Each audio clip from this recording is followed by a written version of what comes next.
In illegally occupied Jammu and Kashmir, killing spree is going on unabated. Occupational Indian forces have killed 4 more Kashmiri youth in the name of anti-militancy operations in areas of South Kashmir's Pulwama and Shopian districts, taking the number of the martyred youth to 7 since yesterday. Terrorist Indian forces also fired upon and damaged a mosque in Shopian during the operation.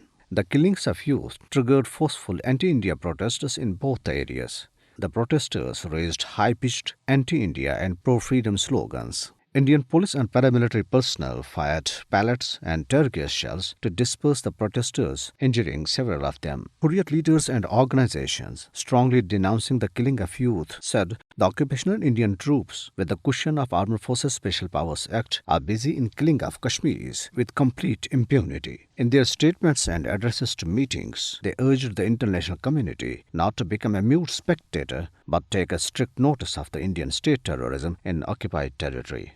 They said the killing and other Indian brutalities would not stop the people of Kashmir from carrying forward their just struggle for securing their right to self-determination. The imams and khatibs of several mosques and imam bagas, in their addresses to the Jummah congregations, also expressed concern over the surge in Indian state terrorism in occupied territory. They called for early settlement of Kashmir dispute and restoration of special status of Indian illegally occupied Jammu and Kashmir. Meanwhile, posters continue to appear across the occupied territory, reaffirming the Kashmiris' resolve to continue the freedom struggle till complete success. Making aware of the grave dangers posed by Hindutva agenda by fascist Modi government, the posters placed by different resistance groups asked people to be steadfast and strive for their very existence, as the preserving of their identity and the quest for azadi are interlinked.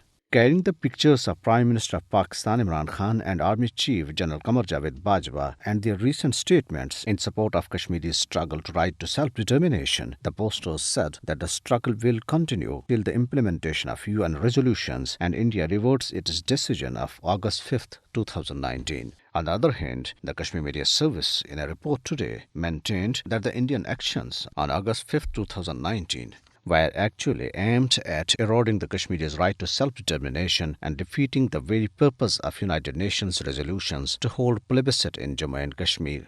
The report said that the identity of the Kashmiris and their right to choose their fate were interrelated.